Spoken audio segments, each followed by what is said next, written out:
Well, what is going on, YouTube? Welcome back to A Therapeutic Edge. Thank you so much for joining me today. I really appreciate it. Hey, do me a favor and subscribe if this is your first time here. And if it's not your first time here, well, thank you for coming back. What is on the table in front of us is something really interesting from the folks at Bestech. This is the Sledgehammer. Now, I saw this first over on Big Red EDC and thought to myself, yeah, I'm going to get one of those. And I'm glad that I did. It is really, well, like I said, interesting. And not in a bad way. This is a cool little knife. Let's talk about what you get. Well, you get D2 steel with a super high flat grind and a really interesting blade tip. I love it. It's a really aggressive tanto shape, almost a chisel. Now, this is not a like a zero grind or anything. There's a secondary bevel that follows the entire length of the blade all the way up to the tip up here. But it really does look like you could use this for scraping. And, don't do that with your knife. You can scrape a little if you need to, right? But don't pry with your knives, even though it does look a little bit like a pry bar. It is micarta. It is steel liners and a liner lock, and we're locked up at just about 30%, which is really good.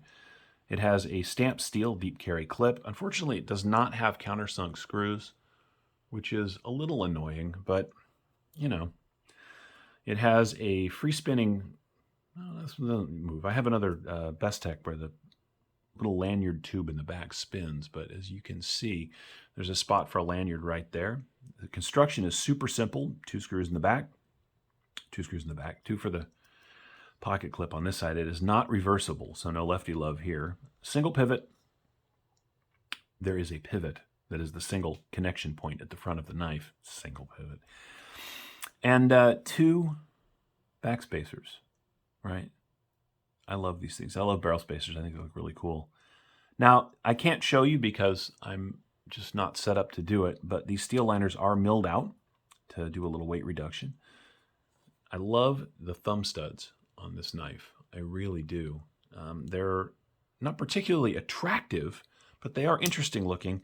And of course, they work just every time. The action on this knife is very, very good, as is the comfort in hand. Now, it is not a big knife, as you can see. The overall knife is coming in at 7 inches, right? You've got 2 inches, 2.75 inches of cutting on just at 3 inches of D2. The grip area is 3 1/4. Now that would be a problem for me, like it is, for instance, with the Rat Model 2. Because of the way this is shaped, it just doesn't fit in my hand very well. This, because of the neutral design, fits very well. This is a great small knife. The blade shape is ideal for an office setting. Look how thick that stays all the way out to the tip. I mean, look, if you were going to have to poke something, it's not super pokey, but you can definitely do it. There's enough of a point there to do that. But the tip, or at least the front of this knife, is exceptionally robust, which is very, very cool.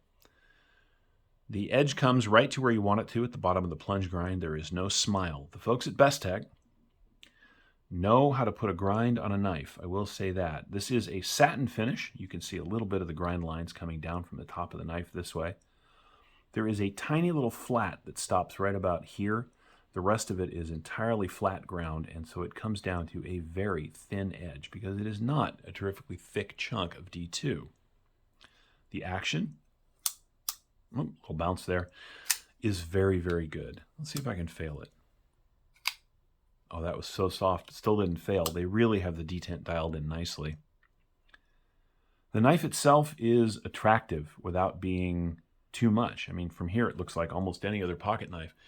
It isn't until you pop it open that you realize they've done something different with the blade, and that, of course, is what brought it to my attention. When JB showed this thing, I was like, oh, that's different, and I like it. D2, of course, is not stainless. Some people have, you get look, I'm a knife reviewer. D2 fatigue is absolutely real. But I want to say the following about that. Just because I, as a reviewer who sees lots and lots and lots of knives, am tired of D2, doesn't make it any less an excellent blade steel. Okay? Unless you live in a swamp or somewhere very, very wet, or particularly wet and salty. If you live right on the ocean, D2 blade steel, probably not for you. If you do a lot of river fishing and a lot of time in the water, D2 blade steel is not for you. But for the rest of us, with a little bit of care, D2 is exceptionally tough and holds an edge really, really well. And Bestech does a great job with theirs. That's, in the end, all I know. The knife, as I said, overall, we're coming in, what are we coming in at? 7 1/8, 7 inches and 1/8. This is a really good sort of everyday carry, EDC, pocket knife for many reasons. And again, one of my favorites is that if you pop this thing open in the lunchroom at work, people are not going to flip out. And because it is a tanto, but it has some belly, right? Not a lot, but a little bit of swell. It is a great cutter. This edge right here means you can dig into boxes and packages exceptionally well. You can get most of the front of the blade because it has a little bit of belly down on the mat, which means I've cut tomatoes and sausage and salami with it just to try it out. So it's an excellent box cutter. It's an excellent tape cutter. It's an excellent food cutter if you needed to there at the lunchroom table. I love Bestech's B pivot. This is not sharp in any way. Some of the old ones were. This one is nicely smoothed out. The whole top of this knife is crowned, or at least it's crowned to here, and then down here where it does get a little sharper, they've still knocked the sharp edges off it.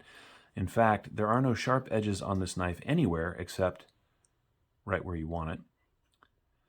The liner lock is readily accessible. It doesn't look like there's a lot to grab here, but I have big thumbs and I get in there no problem. So it is really well done. Let's do some size comparisons. Again, this is a little knife. So, you know, here it is against the PM2, which is just going to dwarf it, of course. And the Para 3. This happens to be the Rex 45 version. This came with orange scales. I fixed that. I don't like orange. I love this knife. And as you can see, these are very similar in size, but you get a little more cutting on the Sledgehammer here. I know, it's the Sledgehammer, whatever. The one thing that the Sledgehammer does better than the Para 3 is fit in the pocket. Now, the Para 3 is a little thinner. Not by much, right? As you can see, it's a little thinner, but not by much. But the carry profile, I mean, the carry all right, we can get this done. The carry profile on the Sledgehammer is just a hair over an inch, right? It is really easy on the pocket, where, of course, the Para 3 is, you know, a full 1.5 inches and a little more just because of the leaf-shaped blade. So while both of these are excellent carries, this one takes up less space in the pocket, something to be aware of. Closed length on this thing is 4 1/8, right? It's not a big knife. I keep saying that, but it handles like a bigger knife. I don't know if that makes sense. I don't find myself wishing for more knife or more handle when I'm using it. And that, to me, says really everything that needs to be said about it. What do I mean by that? Well, the Rat 2, which is a very, very popular budget knife, this is about $20 more than a Rat 2. You can get an R2D2 for about the same price as one of these. Because of this forced choil and how far back you are on the handle, I am constantly wishing that there was another inch of handle on this knife. Now, I know not all knives are for all people, but this one is particularly notorious for me because the Rat 1 is a very comfortable knife for me, right, because of how much bigger the handle is. But this little thing is a 3-finger and a little tiny bit, and it's that little tiny bit that bugs me. If it was a little shorter, I would just accept it, but I'm constantly wishing that I had a little more handle on this knife. The Sledgehammer, which is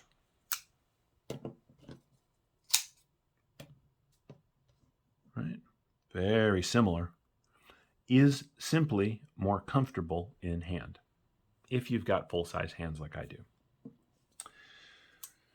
Now, I mentioned that it's not a particularly thick slice of D2. A lot of companies lean into the thick blade stock as it makes the knife look tough, and it is cool.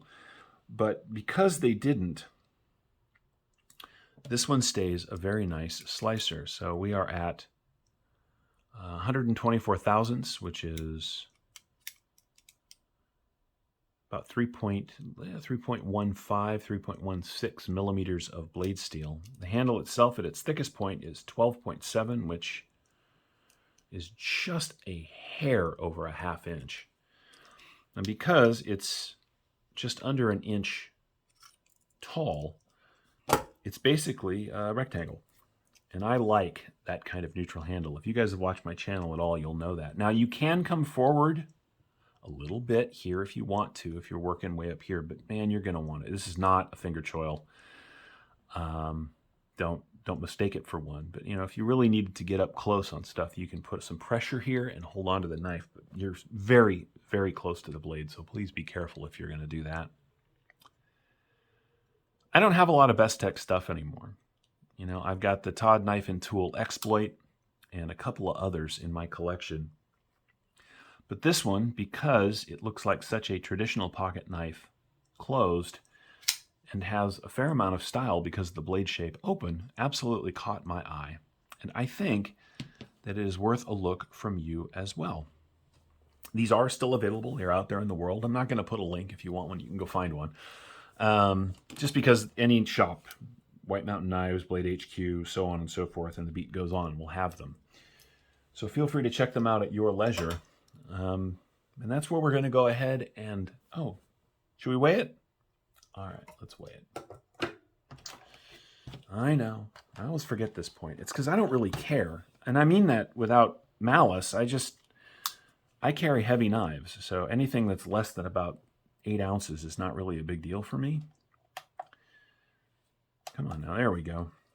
All right, the Sledgehammer, which is a funny name for a little knife. 3.5 ounces for a 3-inch blade.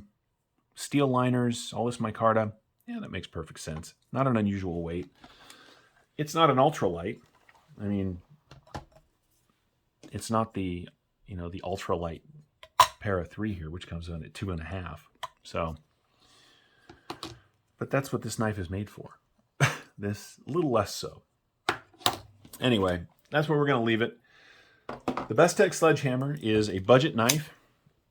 It is less than or right at about $50. I think this one might have been $53 with the micarta. They make a G10 one, which is a little cheaper. For $50, this is a knife that will last you for as long as you want to have it. I will say that about Bestech knives. I have never had one come apart on me. They are durable and reliable. As I said, they do a great job with the D2, and I doubt very much this is any exception. And that's where we're going to close it. The Bestech Sledgehammer. A cool little knife in a very sort of basic and straightforward package. I hope you've enjoyed this look at the Bestech. I know I've enjoyed sharing it with you. Hope you guys are having a great day. If you have any questions, feel free to ask down in the comments below, and we'll see you next time.